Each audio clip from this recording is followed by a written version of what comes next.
परिचय। राज और अमर drawing room में बैठे हैं। राज अपनी मनपसंद पुस्तक पढ़ रहा है तथा अमर कोई कार्य कर रहा है। अमर, मैं तुमसे कुछ पूछना चाहता हूं। आखिर ये कैलकुलेटर कैसे कार्य करता है? ये सभी उत्तर सही सही कैसे दे देता है? हाँ राज, मैं तुम्हें बताता हूं। कैलकुलेटर डायोडों के जुड़ने पर कार्य करता है। डायोड एक अर्धचालकीय प्रक्रम है तथा इसे ऑन ऑफ करने के लिए प्रयोग किया जा सकता है। जब किसी डायोड को किसी विशेष प्रकार से व्यवस्थित किया जाता है तो वह विशिष्ट परिणाम देता है। धन्यवाद अमर, मुझे कैलकुलेटर की आधारभूत संकल्पना समझ में आ गई है। छात्रों, आज हम अर्धचालक इलेक्ट्रॉनिक के बारे में विस्तार से अध्ययन करेंगे। उद्देश्य।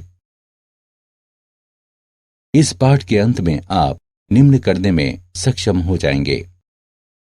ठोसों में ऊर्जा बैंड के बारे में जानना, अचालकों, अर्धचालकों तथा धातुओं को परिभाषित करना, आंतरिक तथा बाह्य अर्धचालक को समझना, एन प्रकार तथा पी प्रकार के अर्धचालक को परिभाषित करना, पीएन जंक्शन को समझना, अर्धचालक डायोड का वर्णन करना, अग्र तथा पश्च बायस जंक्शन डायोड का विश्लेषण करना, पीएन जंक्शन डायोड के वीआई गुणों का विश्लेषण करना, रेक्टिफायर को परिभाषित करना और जीनर डायोड की व्याख्या करना।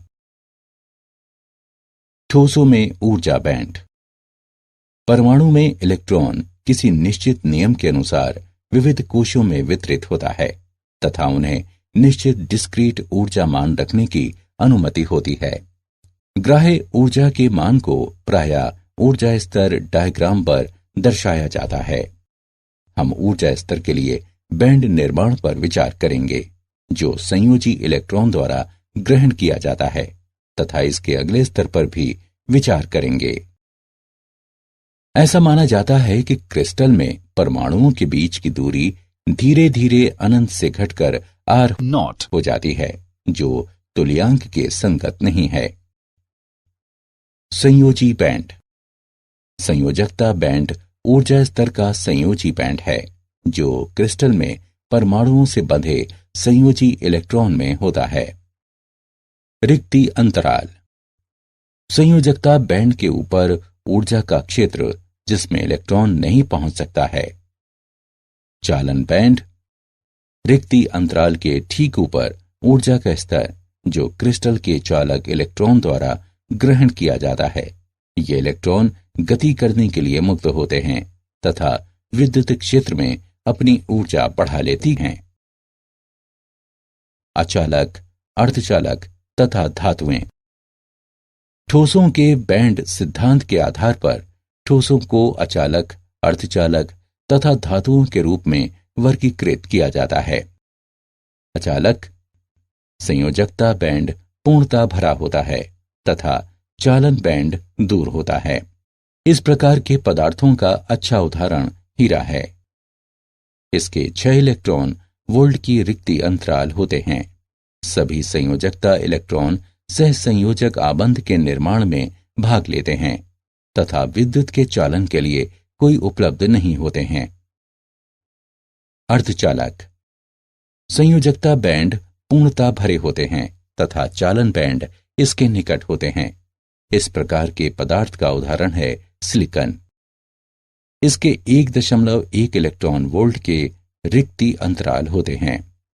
परम ताप पर यह अचालक की तरह कार्य करता है किंतु कमरे के ताप पर इलेक्ट्रॉन का एक छोटा भाग परमाणु के तापीय परिवर्तन से काफी ऊर्जा प्राप्त करता है ताकि वो चालन बैंड में गति कर सके।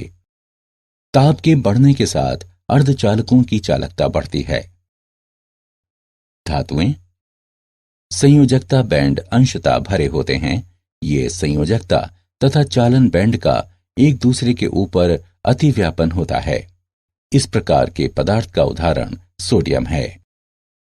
जब सोडियम क्रिस्टल से होकर विद्युत क्षेत्र पर आरोपित किया जाता है तो संयोजकता बैंड में स्थित इलेक्ट्रॉन उच्चतर ऊर्जा स्तर में उपस्थित इलेक्ट्रॉन की तरह ऊर्जा की छोटी मात्रा ग्रहण करते हैं। इस प्रकार के पदार्थ विद्युत के सुचालक होते हैं। सुचालक में अंशतः भरे हुए संयोजकता बैंड भी चालन बैंड होते हैं।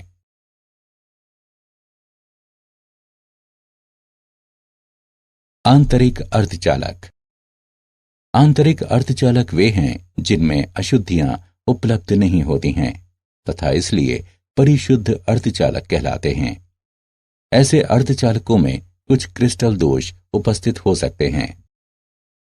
जब अर्धचालक को 0 केल्विन ताप पर लाया जाता है तो ये अचालक की तरह व्यवहित होता है तथा उच्च ताप पर संयोजकता बैंड से चालन बैंड में इलेक्ट्रॉनों के तापीय उत्तेजन के कारण चालन करता है। उदाहरण जर्मेनियम तथा सिलिकॉन। चलिए सिलिकॉन पर विचार करते हैं जिसके 4 संयोजकता इलेक्ट्रॉन हैं। ये 4 सहसंयोजी आबंध बनाते हैं। सहसंयोजक आबंध बनाने में जो इलेक्ट्रॉन भाग लेते हैं उसे संयोजकता इलेक्ट्रॉन कहते हैं। यदि कुछ ऊर्जा दी जाए तो सहसंयोजक आबंध टूट जाते हैं, इलेक्ट्रॉन बाहर आ जाते हैं तथा मुक्त रूप से विचरण करते हैं, जिसके परिणाम स्वरूप सहसंयोजक आबंध में रिक्त स्थानों का निर्माण होता है। ये धनावेश वाहक के रूप में जाने जाते हैं तथा इन्हें होल कहते हैं। संयोजकता आबंध में चालन इलेक्ट्रॉनों की संख्या रिक्त स्थानों की संख्या के बराबर होती है।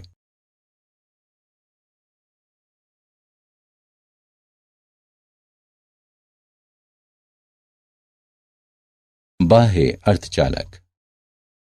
बाह्य अर्धचालक वो होते हैं जिनमें अशुद्धियां बड़ी मात्रा में उपलब्ध होती हैं। अशुद्धियां तृतीय ग्रुप या 5वें ग्रुप के तत्व हो सकती हैं। बाह्य अर्धचालकों में उपस्थित अशुद्धियों के आधार पर उन्हें 2 प्रकारों में विभाजित किया जाता है। एन प्रकार के अर्धचालक। जब किसी शुद्ध अर्धचालक क्रिस्टल में पेंटा संयोजी अशुद्धि को मिलाया जाता है तो ऐसे क्रिस्टल को एन प्रकार के अर्धचालक कहते हैं। पी प्रकार के अर्धचालक। जब किसी अर्धचालक क्रिस्टल में तृतीय ग्रुप के तत्व को मिलाया जाता है तो ऐसे क्रिस्टल को पी प्रकार के अर्धचालक कहते हैं।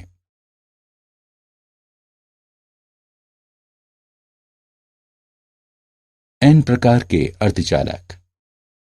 सिलिकॉन क्रिस्टल को सुचालक बनाने के लिए इसके क्रिस्टल संरचना में आर्सेनिक, एंटिमनी या फास्फोरस जैसे अशुद्ध परमाणुओं को मिलाया जाता है। इन परमाणुओं के बाह्यतम कोश में 5 सहसंयोजी इलेक्ट्रॉन होते हैं जो दूसरे तत्वों के परमाणुओं से जुड़कर पेंटा सहसंयोजक आबंध का निर्माण करते हैं। जब विद्युत वोल्टेज आरोपित करते हैं तो ये 4 इलेक्ट्रॉन अन्य सिलिकॉन परमाणुओं से मिलकर बंध बनाते हैं तथा एक इलेक्ट्रॉन विचरण करने के लिए मुक्त रह जाता है। क्योंकि प्रत्येक परमाणु एक इलेक्ट्रॉन प्रदान करता है इसलिए 5 संयोजी इलेक्ट्रॉनों को प्रदाता कहते हैं। परिणामी अर्धचालक पदार्थ ऋणावेश के साथ विद्युत के सुचालक होते हैं तथा इसे एन प्रकार के पदार्थ कहते हैं जिसमें इलेक्ट्रॉन को प्रभावी वाहक तथा परिणामी होल को अप्रभावी वाहक कहते हैं।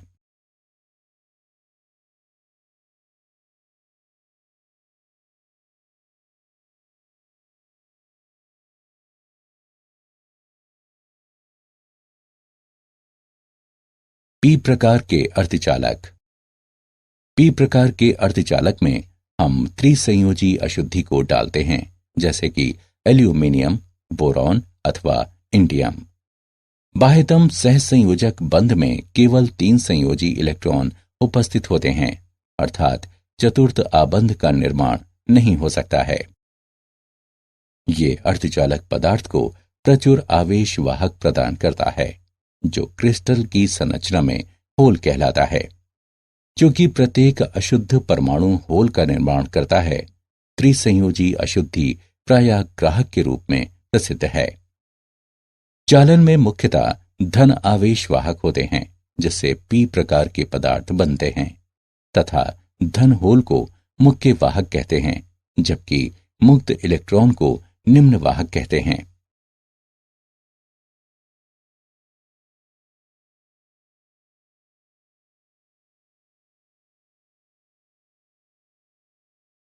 अर्धचालकों के उदाहरण। चलिए अर्धचालकों का एक उदाहरण लेते हैं। अर्धचालक के इलेक्ट्रॉन होल सांद्रण 6 गुणा 10 की घात 8 प्रति घन मीटर होती है। इसमें निश्चित अशुद्धि मिलाने पर इलेक्ट्रॉन सांद्रण 8 गुणा 10 की घात 12 प्रति घन मीटर हो जाती है। चलिए विलयन को देखते हैं। जब इलेक्ट्रॉन सांद्रण बढ़ता है तो ये n प्रकार के अर्धचालक होते हैं। हम जानते हैं कि Ni की घात 2 बराबर Ne तथा NH का गुणनफल, जहां Ni आंतरिक वाहकों का सांद्रण है, NH होल का सांद्रण है तथा Ne इलेक्ट्रॉन का सांद्रण है। अतः NH बराबर Ni की घात 2 बटा Ne मानों को रखने पर हमें NH बराबर 4.5 गुणा 10 की घात 4 प्रति घन मीटर, अतः नया होल सांद्रण 4.5 गुणा 10 की घात 4 प्रति घन मीटर है। अशुद्धि मिलाने से ऊर्जा अंतराल घटता है। PN junction. यदि डोनर अशुद्धियों को एक तरफ से लाया जाए तथा ग्राहक अशुद्धियों को अर्धचालक पदार्थ के शुद्ध क्रिस्टल की दूसरी ओर से लाया जाए तो पीएन जंक्शन का निर्माण होता है। डोनर आयन को घन आवेश चिन्ह से इंगित किया जाता है। इसके बाद अशुद्ध परमाणु इलेक्ट्रॉन प्रदान करता है। ये धन आवेश बन जाता है। धारक आयन को ऋण चिन्ह से प्रदर्शित किया जाता है। इस परमाणु द्वारा इलेक्ट्रॉन ग्रहण करने के बाद ये ऋण आवेशित बन जाता है। आरंभ में पी प्रकार के पदार्थों में प्रचुर मात्रा में होल होते हैं तथा एन प्रकार के पदार्थों में प्रचुर इलेक्ट्रॉन होते हैं। पी क्षेत्र में होल जंक्शन की दाईं ओर विसरित हो जाते हैं तथा एन क्षेत्र में इलेक्ट्रॉन जंक्शन की बाईं ओर विसरित हो जाते हैं तथा पी क्षेत्र में होल से जुड़ जाते हैं। प्रत्येक ऐसे विसरण संयुग्मन घटना के लिए जंक्शन की बाईं ओर ऋण आवेश को प्राप्त करते हैं तथा दाईं ओर धन आवेश प्राप्त करते हैं, जिसके परिणाम स्वरूप जंक्शन के आर पार एक विद्युत क्षेत्र उत्पन्न होता है।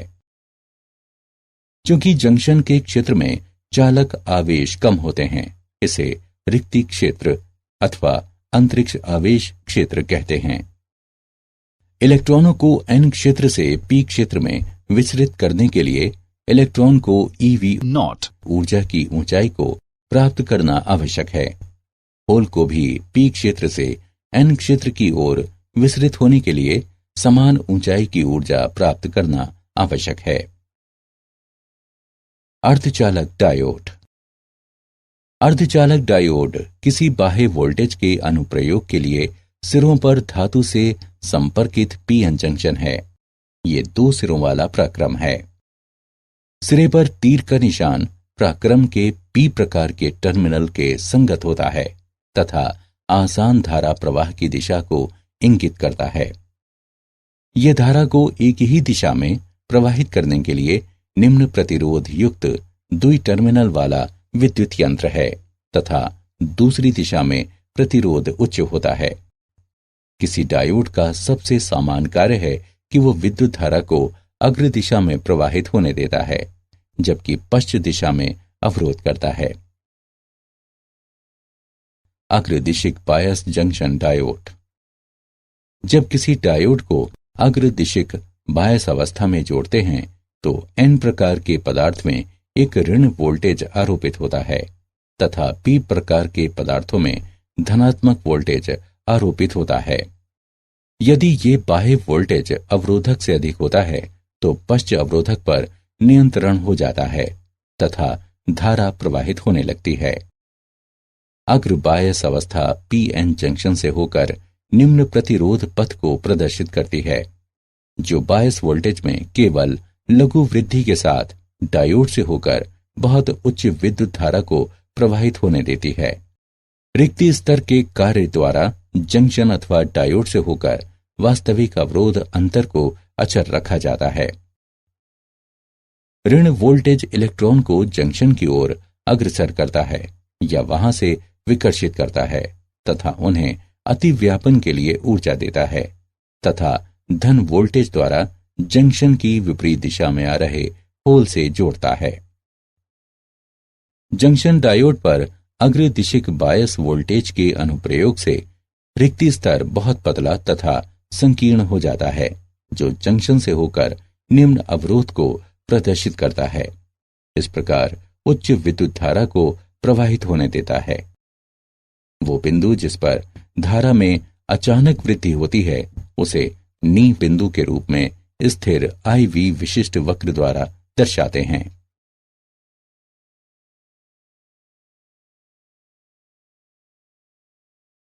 पश्चिम दिशिक बायस जंक्शन डायोड। जब किसी डायोड को पश्चिम दिशिक बायस अवस्था में संपर्कित किया जाता है तो N प्रकार के पदार्थ पर धन वोल्टेज आरोपित होता है तथा P प्रकार के पदार्थ पर ऋण वोल्टेज आरोपित होता है। N प्रकार के पदार्थ पर आरोपित धन वोल्टेज इलेक्ट्रॉनों को धन इलेक्ट्रोड की ओर जंक्शन से दूर आकर्षित करता है, जबकि P प्रकार के सिरे पर स्थित होल ऋण इलेक्ट्रोड की ओर जंक्शन के विपरीत आकर्षित करता है। इसके परिणाम स्वरूप इलेक्ट्रॉन तथा होल के अभाव में रिक्ति स्तर बढ़ता चला जाता है तथा एक उच्च प्रति अवरोध पथ उत्पन्न होता है जो बिल्कुल अचालक की तरह होता है। पश्चिम बायस अवस्था PN जंक्शन को उच्च प्रतिरोध प्रदर्शित करता है तथा जंक्शन डायोड से होकर बायस वोल्टेज में वृद्धि के साथ वास्तव में शून्य धारा प्रवाहित करता है। यद्यपि एक बहुत कम धारा जंक्शन से होकर अवश्य प्रवाहित होती है, जिसकी माप माइक्रो एम्पियर हो सकती है।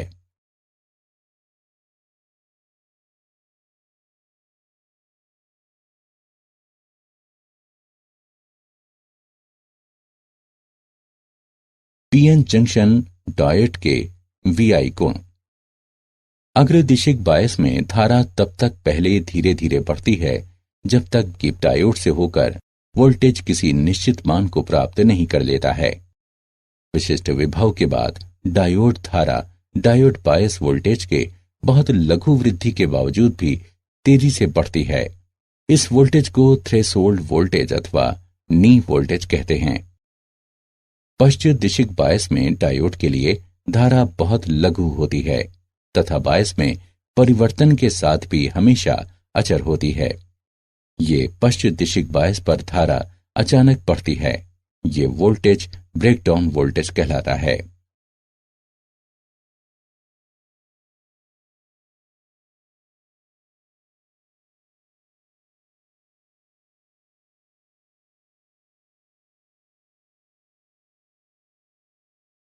वर्धक। प्रत्यावर्ती धारा को दिष्ट धारा में रूपांतरित करने के प्रक्रम को वर्धन कहते हैं तथा इस रूपांतरण के लिए प्रयुक्त परिपथ वर्धक कहलाता है। क्रिस्टल डायोड वर्धक के रूप में प्रयुक्त होता है। दो प्रकार के वर्धक परिपथ प्रयोग में आते हैं। अर्ध तरंग वर्धक। अर्ध तरंग वर्धक में प्रत्यावर्ती तरंग के धनात्मक या ऋणात्मक अर्ध गुजरता है, जबकि अन्य अर्ध को रोक दिया जाता है। पूर्ण तरंग वर्धक। पूर्ण तरंग वर्धक संपूर्ण इनपुट तरंगों को इसके आउटपुट पर एक अचर ध्रुवण पर रूपांतरित करता है। अर्ध तरंग वर्धक। प्रत्यावर्ती धारा संकेत जिसका वर्धन होना है उसको स्टेप डाउन ट्रांसफार्मर के प्राथमिक सिरों P1 तथा P2 से संपर्कित किया जाता है। द्वितीयक सिरों में से एक सिरे को जंक्शन डायोड के P क्षेत्र से संपर्कित किया जाता है, जब दूसरे सिरे S2 को श्रेणी क्रम में जुड़े लोड प्रतिरोध RL के साथ N क्षेत्र से जोड़ दिया जाता है। आउटपुट वोल्टेज को लोड प्रतिरोध RL से लिया जाता है। द्वितीयक सिरे S1 तथा S2 से होकर प्रत्यावर्ती इनपुट वोल्टेज प्रत्येक अर्ध चक्रण के बाद ध्रुवण को परिवर्तित कर देता है। इनपुट प्रत्यावर्ती वोल्टेज के प्रथम अर्ध चक्र में S2 की तुलना में सिरा S1 धनात्मक होता है। इस अर्ध चक्र के दौरान डायोड अग्रदिशिक बायस होता है तथा इसलिए डायोड धारा को A से B में प्रवाहित करता है। अन्य अर्ध चक्रण के दौरान सिरा S1 सिरा S2 की तुलना में ऋणात्मक होता है। इस अवस्था में डायोड पश्च बायस होता है तथा ये धारा प्रवाहित नहीं करता है। इस प्रकार धन अर्ध चक्र के लिए लोड प्रतिरोध RL से होकर विभवांतर होता है तथा ऋण अर्ध चक्र के दौरान विभवांतर नहीं होता है तथा लोड से होकर आउटपुट पल्सेटिंग दिष्ट धारा होते हैं।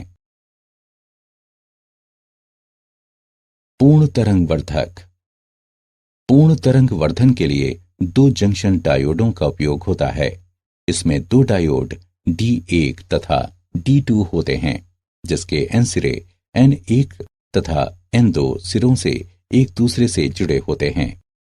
प्रत्यावर्ती धारा संकेतक जिसका वर्धन होना है उसको पावर ट्रांसफार्मर के प्राथमिक सिरे P1 तथा P2 से जोड़ दिया जाता है।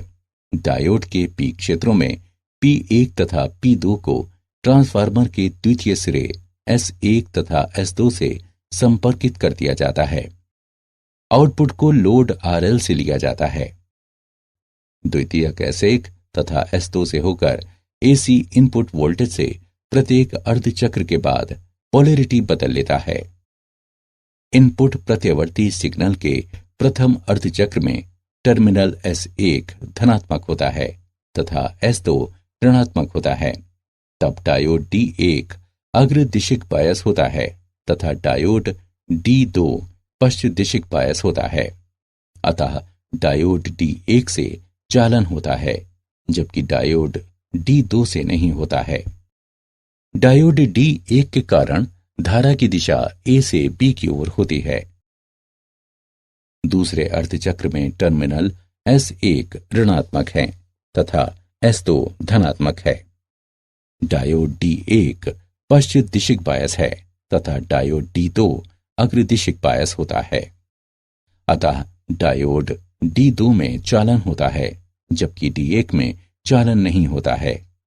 डायोड D2 के कारण धारा की दिशा A से B की ओर है। अतः इनपुट प्रत्यावर्ती धारा सिग्नल के लिए आउटपुट धारा एक दिशी पल्सज सतत श्रृंखला होती है।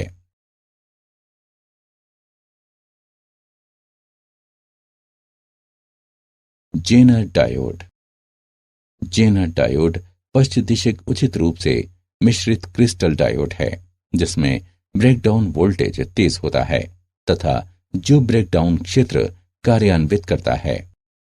जब किसी क्रिस्टल डायोड पर पश्चिम दिशिक बायस क्रांतिक मान के पार बढ़ जाता है तो ये ब्रेकडाउन वोल्टेज कहलाता है। पश्चिम धारा एक उच्च मान तक तेजी से बढ़ती है। जेनर वोल्टेज मिश्रण की मात्रा पर निर्भर करता है।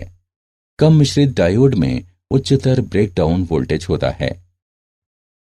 जेनर डायोड के मुख्य गुण हैं। जब इसका अग्र बायस किया जाता है तो इसके गुण सामान्य डायोड की तरह ही होते हैं।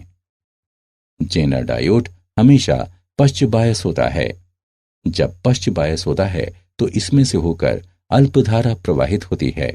ये धारा एक निश्चित क्रांतिक वोल्टेज तक अचर रहती है जिसे टर्न ओवर वोल्टेज कहते हैं तथा धारा तेजी से बढ़ती है।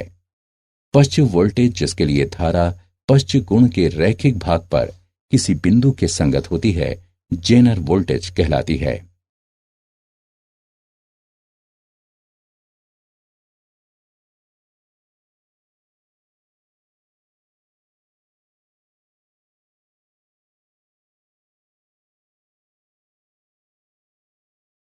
क्या आप जानते हैं कुछ पदार्थों को अर्ध अचालक के रूप में वर्गीकृत किया जाता है। इनकी विद्युत चालकता विद्युत अचालकता के निकट होती है। एक सामान्य अर्ध अचालक का उदाहरण गैलियम आर्सेनाइड है। किसी इलेक्ट्रॉनिक युक्ति के लिए सिलिकॉन दिल की तरह है। आज अधिकांश अर्धचालक चिप्स तथा ट्रांजिस्टर सिलिकॉन से बनाए जाते हैं। किसी चिप का इलेक्ट्रॉनिक क्षेत्रफल वो होता है जिसमें अल्प रसायन जैसे बोरॉन तथा फास्फोरस मिलाया जाता है, जो सिलिकॉन की चालकता को बदल देता है। सारांश। आइए हमने जो कुछ सीखा है उसे संक्षेप में दोहराएं। अर्धचालक में संयोजकता बैंड पूर्णता भरा होता है तथा चालक बैंड इसके निकट होता है। अर्धचालक पदार्थ की चालकता ताप बढ़ने से बढ़ता है। आंतरिक अर्धचालक वो पदार्थ होते हैं जिनमें मिश्रण नहीं होता है तथा इसे शुद्ध अर्धचालक कहा जाता है। पी प्रकार के अर्धचालकों में हम क्रिस्टल संरचना में त्रिसंयोजक मिश्रण को डालते हैं, जैसे कि एल्यूमिनियम, बोरॉन अथवा इंडियम।